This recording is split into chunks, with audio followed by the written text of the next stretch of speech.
Today we are discussing about spinal cord या backbone related deformities, Unit 5 Children and Women in Sports। जैसा कि हमने previous class में पढ़ा था, जो हमने लोअर लिम्ब से रिलेटेड डिफॉर्मिटीज पढ़ी थी, जैसे मैं बात करूं बो लेग, नॉक नीज और फ्लैट फुट की। ठीक है, अब इसमें क्या है, इसमें हम अपर लिम्ब की बात करेंगे या बैकबोन से रिलेटेड जो डिफॉर्मिटीज होती हैं उनकी बात करेंगे। चलिए पढ़ते हैं। नंबर 1 पे आपकी spinal posture deformities. Scoliosis is side to side curve in the spine is called scoliosis. चलिए एक डायग्राम भी बनाया हमने, डायग्राम में भी देख सकते हैं। जो बैकबोन होती है वो यहाँ से स्ट्रेट होती है, एक आर्च बना होता है, मेन साइडवर्ड नहीं होती। इसे हम इस डिफॉर्मिटीज को हम सी शेप या एस शेप भी बोलते हैं, सी शेप या एस शेप। ये सी शेप या एस शेप क्यों मैंने मेंशन किया है?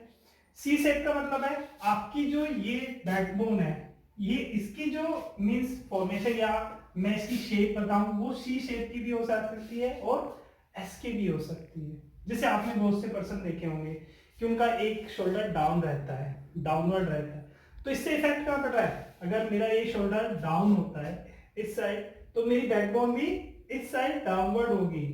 या सपोज करो किसी का इस साइड शोल्डर डाउन होता है, तो इफेक्ट कहां पड़ रहा है? बैकबोन पे पड़ रहा है। ठीक है, इफेक्ट कहां पड़ रहा है? बैकबोन पे पड़ रहा है। अगर आपकी बैकबोन साइडवर्ड बेंड होगी तो वो भी एक टाइप की डिफॉर्मिटीज होती है। ठीक है, किसी भी साइड हो, ये मैं बात करूं, ये मेरा राइट है, राइट की बात करूं या लेफ्ट की बात करूं, बहुत से पर्सन होते हैं वो हैप्चुअल हो जाते हैं एक शोल्डर डाउन करके चलने से। आपने देखे हुए बहुत से पर्सन हैं कि उनका स्टाइल समझ लो या किसी और वजह से वो शोल्डर डाउन करके चलते हैं, पर ये शोल्डर डाउन करने से कहां इफेक्ट पड़ रहा है? आपकी बैकबोन पे इफेक्ट पड़ रहा है। तो एक टाइप की डिफॉर्मिटीज हो जाती है उसकी वजह से। चलिए कॉजेस की बात करते हैं। सिंपली मैं कॉजेस की बात करूं, किस वजह से होता है ये स्कोलोसिस, किस वजह से होगा? सबसे पहले बाय बर्थ होगा ये। ठीक है, बाय बर्थ किस वजह से होगा? बाय बर्थ, अगर मदर्स को प्रेगनेंसी टाइम में प्रॉपर डाइट नहीं मिलेगी या बर्थ के टाइम पे जो बेबी है उसका वेट नॉर्मल वेट से कम होगा, मींस अंडर वेट होगा, तो उस कंडीशन में क्या होगा? उसकी बैकबोन पे बहुत इफेक्ट पड़ेगा। दूसरी कंडीशन क्या है? आपने देखा होगा इन्फेंसी पीरियड में अगर बच्चे के ऊपर लोड ज्यादा लेते हैं या वेट ज्यादा कैरी कर लेता है, क्या है, वेट कैरी करने से भी हमारी बैकबोन पे इफेक्ट पड़ता है, क्योंकि बैकबोन हेल्प करती है हमें वेट उठाने के लिए। ठीक है, क्यों? बैकबोन हेल्प करती है वेट उठाने के लिए। ठीक है, अगर हम हैवी वेट कैरी करते हैं हेड पे या शोल्डर पे, सपोज करो हेड पे हमने हैवी वेट कैरी किया है, तो क्या होगा? उसका इफेक्ट आपकी बैकबोन पे पड़ेगा। हम जो भी वेट कैरी करते हैं अपनी कैपेसिटी के अकॉर्डिंग करते हैं। अगर सपोज करो कैपेसिटी से ज्यादा वेट हम कैरी करेंगे तो उसका इफेक्ट कहां पड़ेगा? आपकी बैकबोन पे पड़ेगा। सिंपली मैं बात करूं, शोल्डर की बात करूं, अगर हमने एक ही शोल्डर पे वेट कैरी किया है तो क्या होगा? अगर सपोज करो मैंने कोई वेट लिया है और एक ही शोल्डर पे लिया है, ठीक है, तो ये शोल्डर थोड़ा डाउनवर्ड होगा, तो उसका इफेक्ट कहां पड़ेगा? आपकी बैकबोन पे पड़ेगा। या राइट पे लेते हैं तो उसका इफेक्ट आपकी बैकबोन पे ज्यादा पड़ रहा है। ठीक है, और क्या रीजन हो सकते हैं या और क्या कॉजेज हो सकते हैं? माल न्यूट्रिशन हो सकता है या आपकी हैबिट हो सकती है। मैंने जो बात की है, हैबिट की वजह से भी स्कोलोसिस हो सकता है कि आप किस टाइप की हैबिट रखते हैं। ठीक है, करेक्ट सीटिंग पोस्चर नहीं है आपका, करेक्ट स्टैंडिंग पोस्चर नहीं है, उसकी वजह से भी स्कोलोसिस हो सकता है। मैं एक बार डायग्राम जूम करके दिखा रहा हूं, देखिए बैकबोन दोनों साइड हो सकती है, लेफ्ट भी हो सकती है और राइट भी हो सकती है।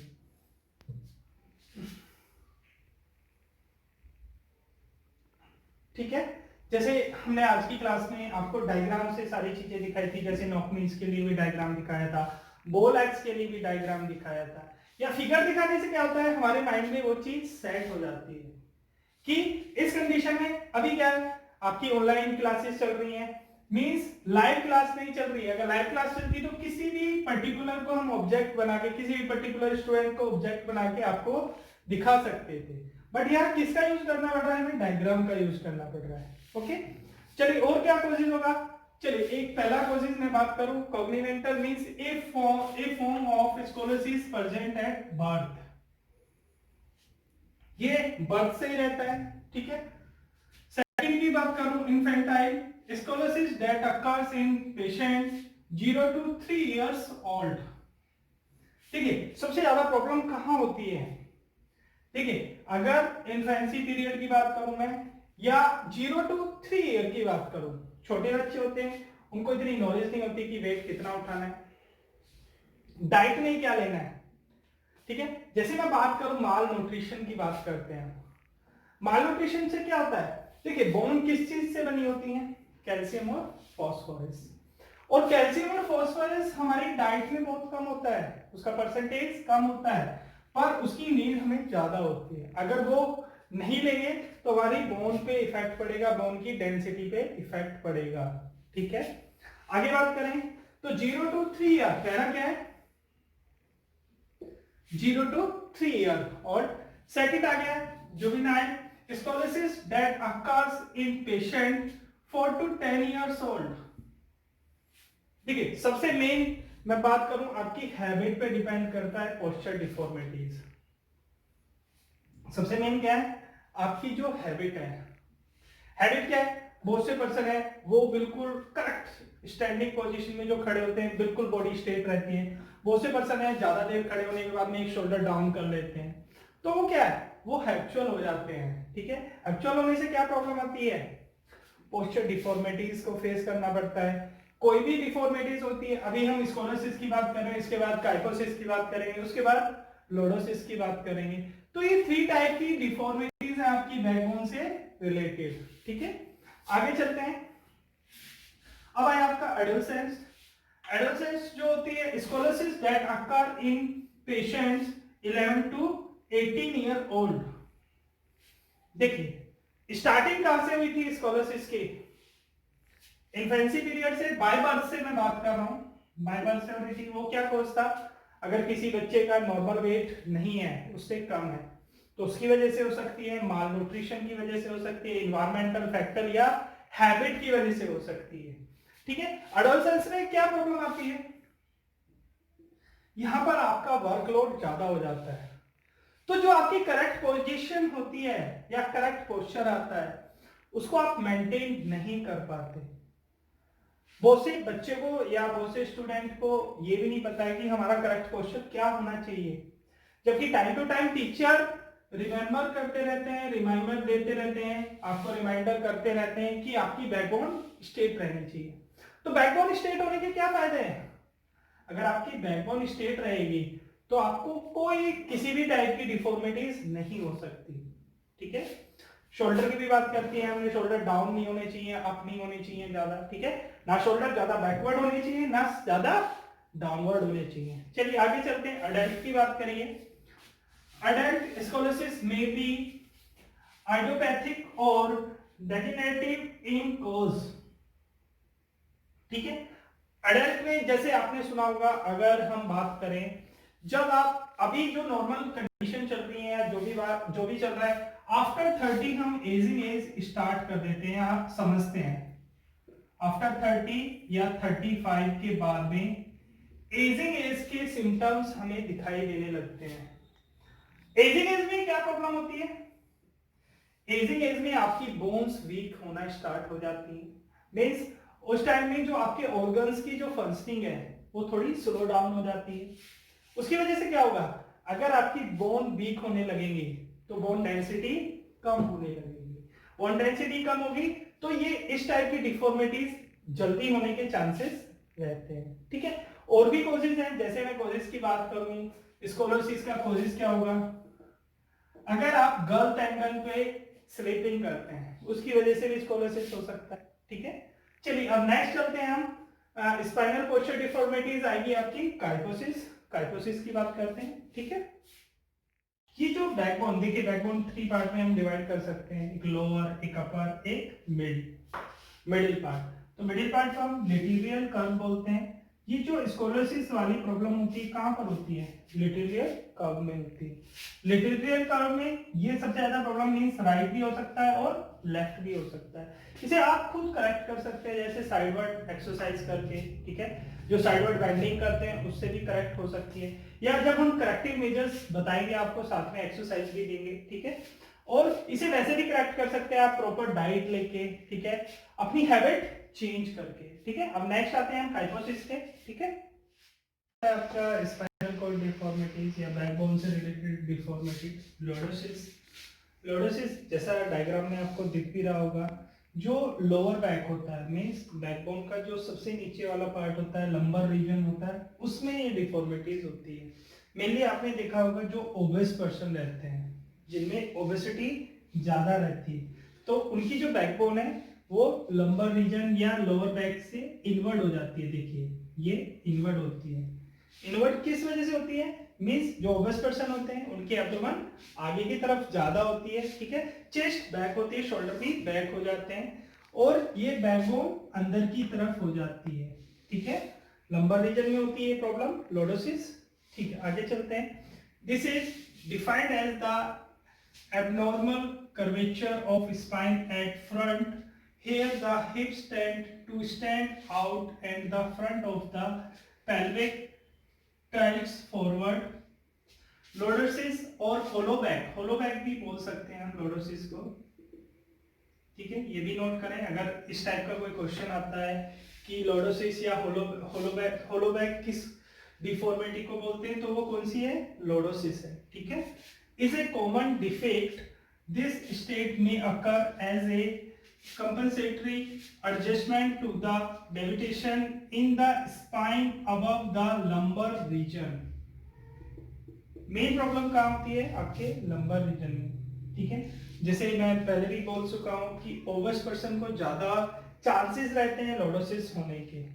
क्यों रहते हैं चांसेस? क्योंकि उनके एब्डोमेन पे फैट ज्यादा होता है, ठीक है। फैट ज्यादा होने से क्या इफेक्ट पड़ता है? शोल्डर होलो बैक मींस ये शोल्डर बैक की तरफ चले जाते हैं उनके, ठीक है। शोल्डर बैक होते हैं ज्यादा मींस, तो ये बैकबोन इनसाइड अंदर की तरफ हो जाती है। अभी लास्ट वाले में हमने जो पढ़ा था स्कोलोसिस में क्या था, वो सी शेप या एस शेप में हो जाती थी। यहाँ पर क्या है? ये लोअर बैक, जो ये बैकबोन देखो ऐसे स्ट्रेट होती है, बिल्कुल सीधी होती है, ठीक है, ये पोजीशन होती है, बट इसमें क्या है? ये इनवर्ड हो गई है, ठीक है। इसका एक सिंपल एग्जांपल देता हूं मैं। अगर सपोज करो कि कोई ओबेस पर्सन है, ये ओबेस पर्सन होगा, तो ये जो उनका एब्डोमेन पोर्शन होगा वो आगे की तरफ होगा, ये लाइक दिस। तो देखिए लास्ट में मेरी बैकबोन इनवर्ड हो रही है लोअर लिम्ब से, ठीक है ना। लोअर पार्ट क्या है? ये इनवर्ड हो रहा है, ठीक है। तो ये भी एक टाइप की डिफॉर्मिटीज है, ठीक है। आगे चलते हैं। The long spinal muscle of the lower part of spine become shorter and the abdomen muscles become longer and thrust forward. यहां भी बोला है, सिंपली बोला है, ठीक है। दोबारा मैं बताता हूं, जो स्पाइनल मसल्स होती हैं वो lower part of spine become shorter हो जाती हैं, ठीक है। एंड जो एब्डोमेन मसल है वो लॉन्गर होती है और फॉरवर्ड हो जाती है, आगे की तरफ हो जाती है। आपने देखा होगा जो भी ओबेसिटी पर्सन या ओबेस वाले पर्सन होते हैं उनकी एब्डोमेन आगे की तरफ ज्यादा रहती है, ठीक है। चलिए अब बात करते हैं कॉजेस की। सिंपली कॉजेस क्या होंगे लॉर्डोसिस की? Causes of lordosis, the main causes is habit formation during growing period. Growing period में अगर आपकी जो हैबिट फॉर्मेशन या हैबिट की बात करें हम, अगर आपकी हैबिट कंट्रोल नहीं है, हैबिट की मैं बात करूं, सबसे मेन कॉजेस इसका हम ओबेसिटी ही मानते हैं वैसे, पर हैबिट मींस आपका जो सिटिंग पोजीशन है उसकी वजह से भी ये प्रॉब्लम हो सकती है। बहुत से पर्सन है, जैसे हम बात करते हैं काइफोसिस की बात करेंगे इससे बाद में, क्या फॉरवर्ड बैंड ज्यादा होते हैं। कुछ पर्सन देखे होंगे उन्होंने नॉर्मली बैकवर्ड बैंड रहते हैं, मींस उनका जो स्टाइल होता है चलने का, मींस वॉकिंग स्टाइल में भी उनका जो अपर पोर्शन होता है वो बैकवर्ड ऐसे होता है, ठीक है। तो इस वजह से भी हो सकता है लॉर्डोसिस। नेक्स्ट है आपका, this is generally the result of over eating. देखिए ओबेसिटी कब होती है, ओबेसिटी के दो कॉजेज हैं, मेन दो कॉजेज हैं। मींस जो कैलोरीज हम बर्न कर रहे हैं, चलिए means over acting and lack of exercise. देखिए lack of exercise, obese person कौन होते हैं, जो मींस कैलोरीज तो पूरी इंटेक कर लेते हैं पर उन्हें बर्न नहीं कर पाते। अगर सपोज करो आपकी रिकमेंडेड डेली रिकमेंडेड कैलोरीज हैं 3000, ठीक है, तो आप बर्न कितनी कर रहे हैं 2000, तो क्या होगा 1000 जो कैलोरीज है वो फैट में कन्वर्ट होती रहेंगी। फैट में जब कन्वर्ट होगी तो क्या प्रॉब्लम होगी, अगर फैट में कन्वर्ट होंगी कुछ टाइम बाद, सबसे पहले जो आपका फैट स्टोर हो रहा है कहां पर स्टोर होगा, फैट आपका एडिपोज टिश्यू में स्टोर हो रहा है, ठीक है। एडिपोज टिश्यू की जो लिमिट ओवर हो जाएगी, मींस उसकी भी कोई लिमिट होती है एडिपोज टिश्यू की कि इतना फैट स्टोर कर सकता है, क्योंकि वो फैट किस लिए स्टोर करता है कि इमरजेंसी में एनर्जी प्रोवाइड कराए वो फैट। उसके बाद में ये सारा फैट आपके एब्डोमेन पे आएगा, जिसे हम बेली फैट भी कहते हैं। बेली फैट अगर आपके एब्डोमेन पे, ये सपोज करो एब्डोमेन है आपका, एब्डोमेन पे फैट ज्यादा आएगा तो ये एब्डोमेन वाली मसल्स लार्ज होती रहेंगी, मींस इनकी लेंथ बढ़ जाएगी। और देखिए जो आपकी लोअर बैक की मसल्स हैं, बैकबोन के ऊपर जो मसल्स हैं वो शॉर्टर हो जाएंगी, ठीक है।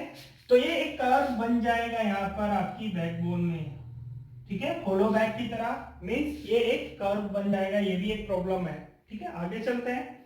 इन adults it is mainly due to loss abdomen wall, ठीक है। नेक्स्ट आता है in some cases hips are thrust forward the curve increases, ठीक है। किसकी वजह से हो सकता है ये, हिप्स आपके थ्रस्ट फॉरवर्ड की वजह से भी ये प्रॉब्लम आ सकती है, ठीक है। नेक्स्ट है आपका in order to through the upper trunk back into balance. Upper trunk back, मैं अपर बॉडी की बात करूं, अगर आपका अपर बॉडी बैक की तरफ डाउनवर्ड होती है तो उसकी वजह से भी ये प्रॉब्लम हो सकती है, स्कोलोसिस, ओ सॉरी लॉर्डोसिस। देखिए सपोज करो जो हमारी करेक्ट पोजीशन होती है वो क्या है, हम स्टैंडिंग पोजीशन में रहते हैं तो हमारी चिन, हेड, चेस्ट, एब्डोमेन एक सेंटर लाइन जो होती है एक ही लाइन में होते हैं, ठीक है। अगर सपोज करो मैं स्टैंडिंग पोजीशन में खड़ा हूं और ये मेरा अपर पोर्शन बैकवर्ड है, तो देखिए सबसे ज्यादा प्रॉब्लम कहां पड़ेगी, बैकबोन पे पड़ेगी, ठीक है। सबसे ज्यादा प्रॉब्लम कहां पड़ रही है, बैकबोन पे आ रही है। आगे चलते हैं। The muscles of the lower back are shortened, वही बात है कि जो लोअर बैक की मसल्स हैं, यहां पर जो मसल्स हैं वो शॉर्टर होती चली जाएंगी, उनकी लेंथ कम होने लगेगी, ठीक है। और एब्डोमेन मसल्स की लेंथ बढ़ती रहेगी। तो मेन प्रॉब्लम क्या होती है, देखिए प्रॉपर मेन प्रॉब्लम यही है, अगर आप बैलेंस डाइट इंटेक करते हैं उसके साथ एक्सरसाइज करते हैं, जैसे यहां पे बोला lack of exercise, main problem क्या है, लैक ऑफ एक्सरसाइज। आप कैलोरीज इंटेक तो करते हैं बट एक्सरसाइज नहीं कर रहे हैं, कैलोरीज बर्न नहीं हो रही है। और भी बहुत से रीजन है, जैसे मैं फैटी फूड की बात करूं या जंक फूड की बात करूं, अगर हम उन्हें इंटेक करते हैं तो उनकी वजह से ओबेसिटी होती है। ओबेसिटी के बाद में क्या होगा, आपको ये बैकबोन से रिलेटेड डिफॉर्मिटीज हो सकती है, लॉर्डोसिस, ठीक है। हैवी वेट की वजह से भी हो सकती है, ठीक है, अगर जब आप ज्यादा हैवी वेट कैरी करते हैं उसकी वजह से भी हो सकती है, ओके। अब हमारे पास रहती है पोस्चर डिफॉर्मिटीज, स्पाइनल कॉर्ड से रिलेटेड काइकोसिस, और एक और डिफॉर्मिटीज है अपर लिम्ब की, राउंड शोल्डर, ठीक है। इसके बाद हम काइकोसिस की बात करेंगे और फिर राउंड शोल्डर की। एक बार मैं जूम करके दिखा रहा हूं जो आप यहां से नोट बना सकते हैं।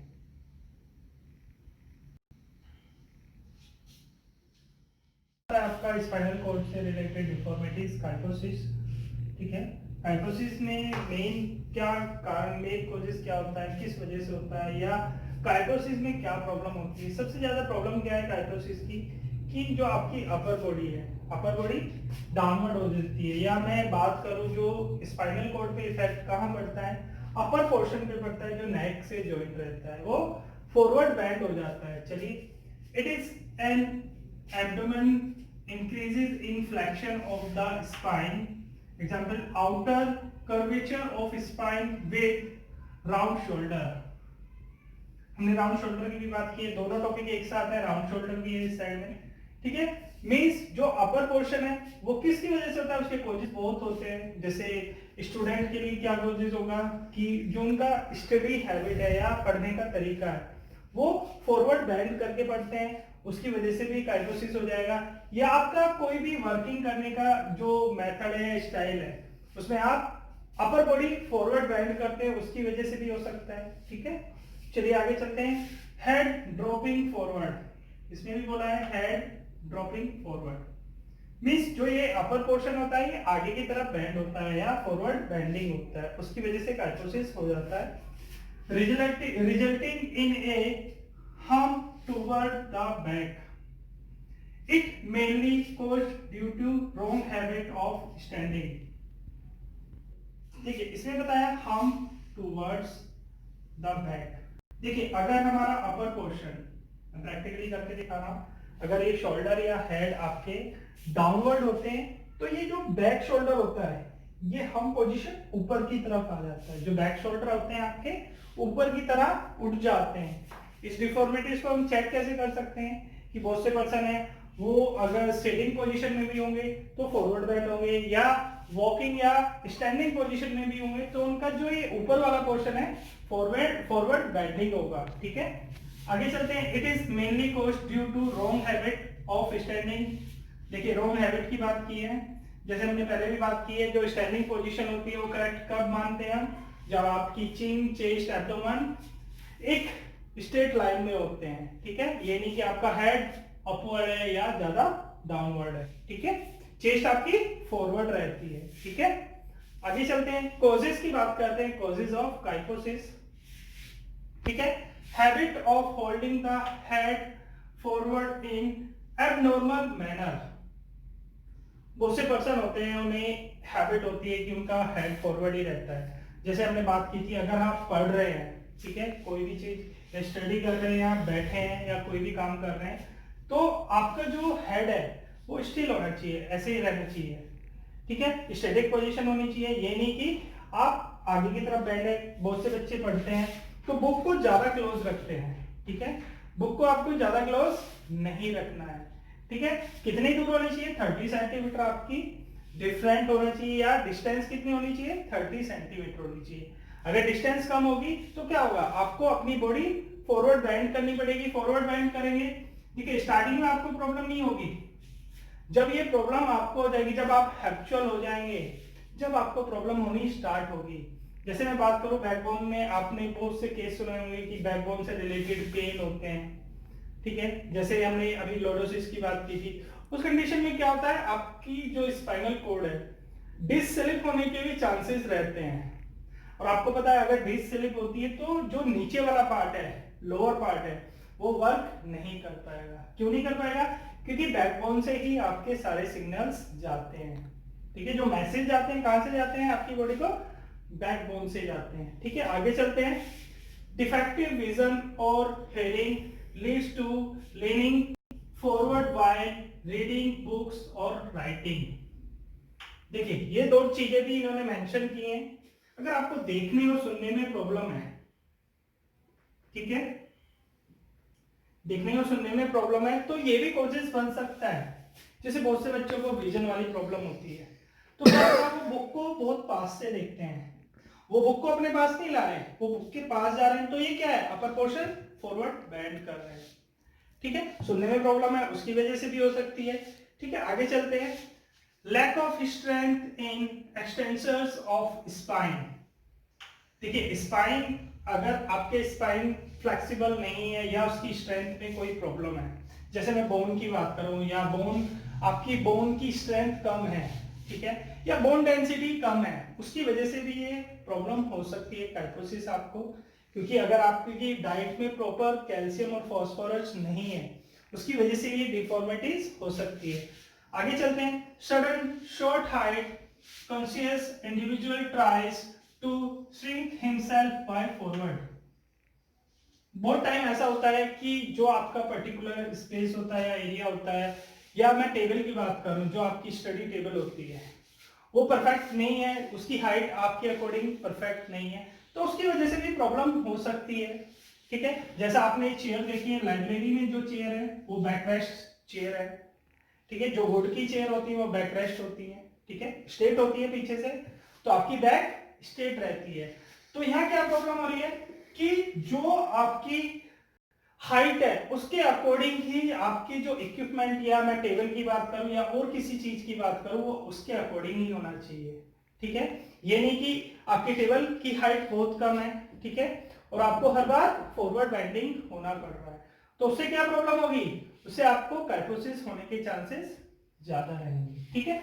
अब बात करते हैं राउंड शोल्डर। सेम दोनों मिलते जुलते हैं, बस थोड़ा सा डिफरेंस है, ठीक है। राउंड शोल्डर में क्या होता है, it is a postural deformities in which the shoulders are drawn, the head is extended with the chin pointing forward. जैसे मैं पहले भी बात कर चुका हूं, आपने देखा होगा कुछ बच्चे होते हैं, कुछ स्टूडेंट होते हैं, वो अर्ली एज में जिम स्टार्ट कर देते हैं। जैसे मैं बात करूं, जिम ट्रेनिंग कब करनी चाहिए, आफ्टर 17 या 18 ईयर, क्योंकि उस टाइम क्या है, मसल्स ग्रो कर लेती है। क्या होता है, जब हम वेट ट्रेनिंग या जिम करते हैं तो क्या होता है, हमारी मसल्स टाइट हो जाती है। जैसे मैं बॉडी बिल्डर्स की बात करूं, बॉडी बिल्डर्स के साथ क्या प्रॉब्लम होती है, उनकी मसल्स टाइट हो जाती है, मसल्स में फ्लेक्सिबिलिटी नहीं रहती है, मसल्स फ्लेक्सिबिलिटी खत्म हो जाती है, मसल्स टोन ज्यादा आ जाती है, तो मसल टोन उनकी शेप चेंज कर देती है। आपने देखा होगा WWE, तो उनके शोल्डर किस टाइप के होते हैं, ऐसे राउंड शोल्डर होते हैं, ठीक है, उनके राउंड शोल्डर होते हैं। राउंड शोल्डर भी एक डिफॉर्मिटी है, यहाँ चिन की बात करिए, शोल्डर ड्रॉन या हेड की बात करिए, तो वो उनकी चिन चेस्ट से टच होती है, मींस ये राउंड शोल्डर होते हैं तो चिन टच होती है, ठीक है। ये भी एक टाइप की डिफॉर्मिटीज है। कॉजेस की बात करते हैं, due to poor posture while working, आपके पास किसी भी टाइप का वर्क है, अगर आपका पुअर पोस्चर रहता है, आप उस करेक्ट पोस्चर को मेंटेन नहीं कर पाते, तो उसकी वजह से भी राउंड शोल्डर हो सकता है। नेक्स्ट आपका फॉल्टी फर्नीचर, फॉल्टी फर्नीचर की भी वजह से हो सकती है, जैसे मैंने अभी चेयर की बात करी है, बैक स्ट्रेट चेयर होती है, या हैंड रेस्ट फुल चेयर होती है, यानी कि आपको हाथों का, हैंड्स को रेस्ट मिल रहा है, ठीक है। अगर फॉल्टी फर्नीचर होगा उसकी वजह से भी राउंड शोल्डर हो सकता है, या मैं नॉर्मली बात करूं, अगर आप टाइट क्लोथ पहनते हैं उसकी वजह से भी राउंड शोल्डर हो सकता है, ठीक है। आगे चलते हैं, wrong habit of sitting and standing, अगर आप यूज करते हैं, जैसे वॉचिंग टीवी में या कोई भी काम कर रहे हैं, या आप लंच कर रहे हैं या डिनर कर रहे हैं, उस टाइम में आपका सिटिंग पोजीशन करेक्ट नहीं है, तो उसकी वजह से भी राउंड शोल्डर हो सकता है। स्टैंडिंग में अगर आप ज्यादा देर से करें, आपका स्टैंडिंग पोस्चर करेक्ट नहीं है, उसकी वजह से भी राउंड शोल्डर होता है, ठीक है। आगे चलते हैं, carrying heavy load on shoulder, अगर हम हैवी लोड लेते हैं या कैरी करते हैं शोल्डर के ऊपर, उसकी वजह से भी राउंड शोल्डर हो सकता है। मैं प्रैक्टिकली बात करूं, अगर आपके शोल्डर पे लोड होगा तो आप फॉरवर्ड ही बेंड होंगे, तो ये शोल्डर क्या है, आपके शोल्डर राउंड हो जाएंगे, ठीक है। लास्ट है आपका by sleeping on one side, जो करेक्ट पोजीशन होती है स्लीपिंग की क्या होती है, आप सीधे सोते हैं, अगर एक साइड के लिए सोएंगे तो उससे प्रॉब्लम होगी, ठीक है, उससे डाइजेशन पे भी प्रॉब्लम पड़ती है, ठीक है, और इस टाइप की डिफॉर्मिटीज भी हो सकती है, ठीक है। अभी हम बात करते हैं आपके होमवर्क से रिलेटेड, आपको time to time homework submit करना है, ठीक है, और जो आपकी अटेंडेंस है, मींस आप जब जूम ऐप पे आते हैं या वीडियो देखते हैं, उस पर आपकी अटेंडेंस काउंट होती है, अटेंडेंस हम देखते हैं, उसके अकॉर्डिंग ही आपको मार्क्स मिलेंगे, क्योंकि आपको भी पता है अभी कंडीशन बहुत खराब है, आगे का पता नहीं है कि स्कूल ओपन होंगे या नहीं होंगे, ठीक है। होमवर्क जो है मैं वो अपलोड कर दूंगा आपकी स्कूल आईडी पे, वहां से आप देख सकते हैं, ठीक है। चलिए मैं एक बार दोबारा रिपीट कर देता हूं, आज जो आपकी क्लास थी हमने डिस्कशन किया है स्पाइनल पोस्चर डिफॉर्मिटीज या बैकबोन से रिलेटेड डिफॉर्मिटीज पे, जिसमें हमने सबसे पहले बात की लॉर्डोसिस। लॉर्डोसिस में क्या है, लोअर रीजन में या लंबर रीजन वाली प्रॉब्लम होती है, बैकबोन के लंबर रीजन में प्रॉब्लम होती है, वो किसको होती है ज्यादा, जो ओबेस पर्सन होते हैं उनको ज्यादा होती है। उसके बाद हम स्कोलोसिस की बात करते हैं, स्कोलोसिस में क्या है, स्कोलोसिस में जो बैकबोन का मिड पार्ट होता है, बैकबोन का लेटेरियल पार्ट, लेटेरियल रीजन की बात करते हैं, उसमें क्या है, उसमें बैकबोन सी शेप या एस शेप में होती है। जैसे मैंने बताया कि राइट शोल्डर भी डाउन हो सकता है और लेफ्ट शोल्डर भी डाउन हो सकता है। उसके बाद हमने बात की काइपोसिस। काइपोसिस में क्या है, अपर बॉडी बेंड होती है, ठीक है, अपर बॉडी बेंड होती है। मेन क्या है, मेन कहां से है, क्या बोलते हैं इसे, dropping forward, head dropping forward बोल रहे हैं, ठीक है। सबसे मेन प्रॉब्लम किसको आती है, ये स्टूडेंट लाइफ में ज्यादा आती है, ठीक है, क्योंकि वो स्टडी करते हैं तो उनकी बॉडी फॉरवर्ड बेंड ज्यादा होती है, ठीक है। इसके कॉजेज बताए हैं और लास्ट में हम बात करते हैं राउंड शोल्डर की। राउंड शोल्डर किस वजह से होता है, ठीक है, एक्स्ट्रा अगर हम ट्रेनिंग करते हैं उसकी वजह से होता है। क्या होता है, एक्स्ट्रा ट्रेनिंग करने से मसल टोन इंक्रीज हो जाती है, मसल टोन ज्यादा हो जाती है। या और भी बताया हमने, जैसे मैं बात करूं सिटिंग और स्टैंडिंग पोस्चर अगर आपका करेक्ट नहीं होगा उसकी वजह से होगा। या बात करूं मैं हैवी लोड आप कैरी करते हैं उसकी वजह से भी राउंड शोल्डर हो जाएगा। आपकी जो है सैटरडे जो डाउट क्लास है, ठीक है, सैटरडे आपकी डाउट क्लास होती है। अगर कोई भी टॉपिक आपको अच्छे से समझ में नहीं आता है तो आप डाउट क्लास में पूछ सकते हैं, पहले से मेल करेंगे, उसके बाद आपको डाउट क्लास में जो भी आपकी क्वेरी होगी उसे हम उसका सॉल्यूशन करेंगे, ठीक है। ओके।